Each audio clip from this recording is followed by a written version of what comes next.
as every other question type. And we read the stimulus first. So everyone go ahead and read the stimulus and find the conclusion. And give me a reaction when you're finished. But do you feel like that's improvement?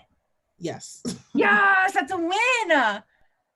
Okay, now I have to find it for myself. But they are being overly optimistic. And why are they being overly optimistic? Lisa?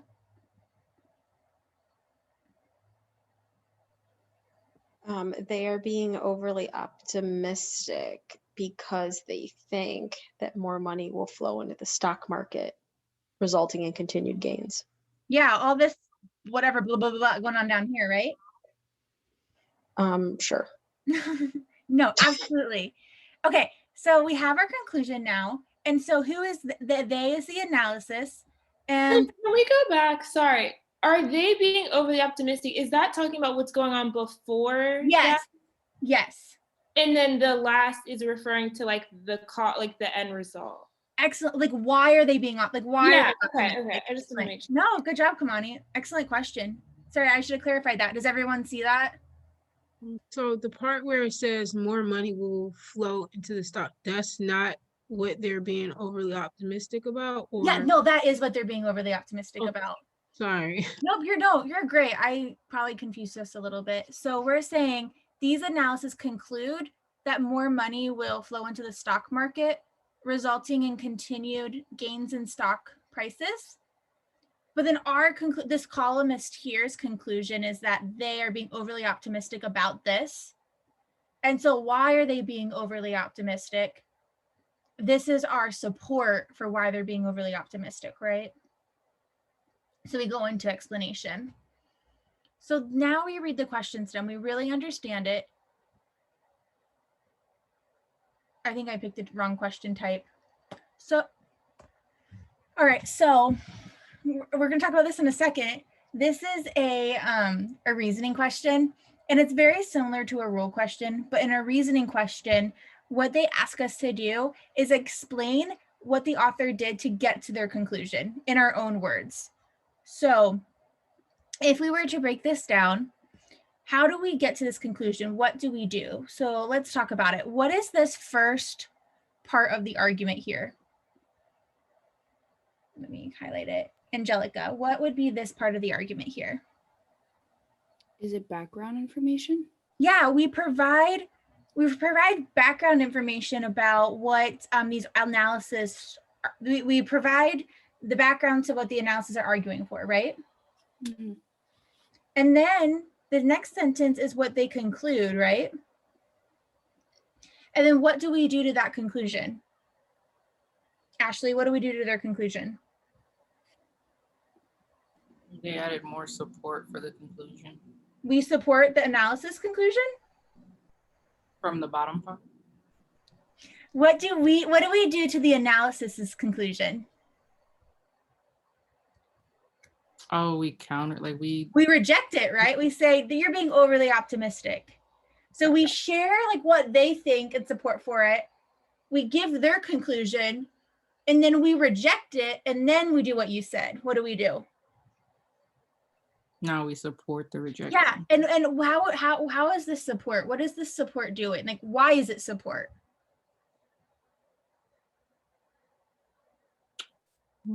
Jenny?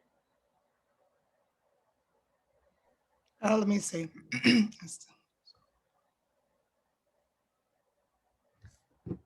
Just like, I guess, come up with like a, I don't know, a hypothesis of why it won't be true or why they're being overly optimistic. So we're saying as consumption decreases, so will corporate earnings. Therefore, high stock prices will not be justified. And thus, boomers' money will more likely flow into investments other than stocks. So I think what it's kind of giving here is like almost like an alternative perspective or alternative explanation of where the money might go.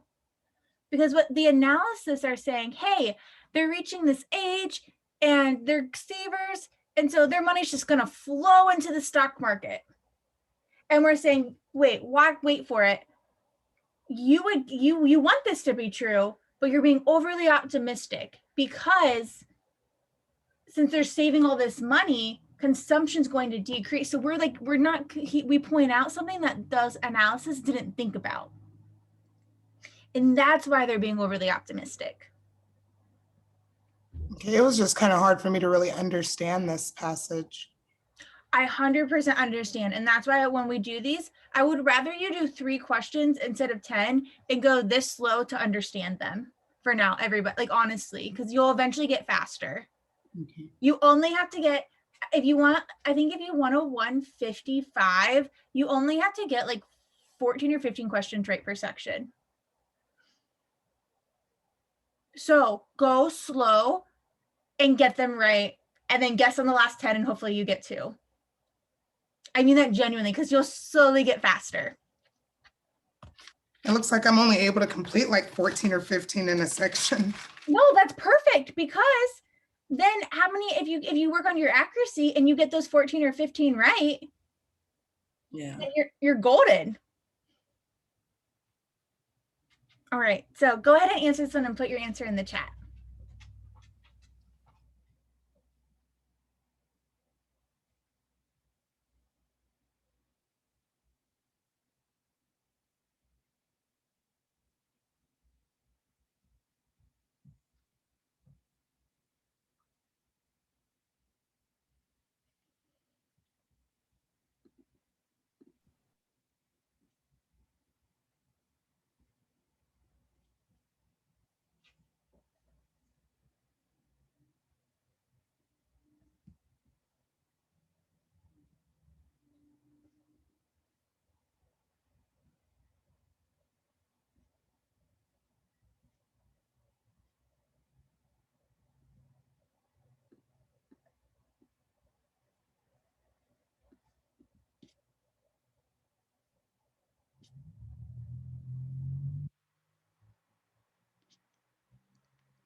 All right, everyone got this one right.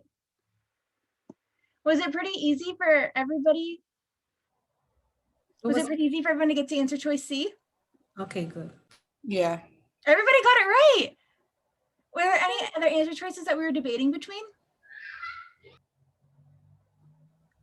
So when I read D, like I picked C because I like immediately based on like what we discussed. But then when I read D, I started to like question it because of the somewhat too optimistic. But then the part where it's basically right is completely wrong because he's not. So why is it if any part? Okay, no, I love that you said this because I said it to the other group and I forgot to mention it. So often students pick answer choices and they're like, well, I really like this part of it. And like this part sucks. And they pick it. They're like, this part was really good though. The second that it goes gears off track, it's wrong. So don't like, so I also shared this with the last group. Go into it thinking that each answer choice is wrong until it proves to you that it's right. So don't offer these answer choices grace. Don't help them along. I would rather you cross off every single answer choice and let's work with that than you thinking it's 2 or 3 of them. So just think every answer choice is wrong. So Kamani, when you saw that and you're like, I don't like that second part, wrong. Be critical. Have high standards for your answer choices. All right, so we're gonna go ahead and I'm not gonna do that. Let's break into our groups, Katie, and just work individually because I think that will be more helpful.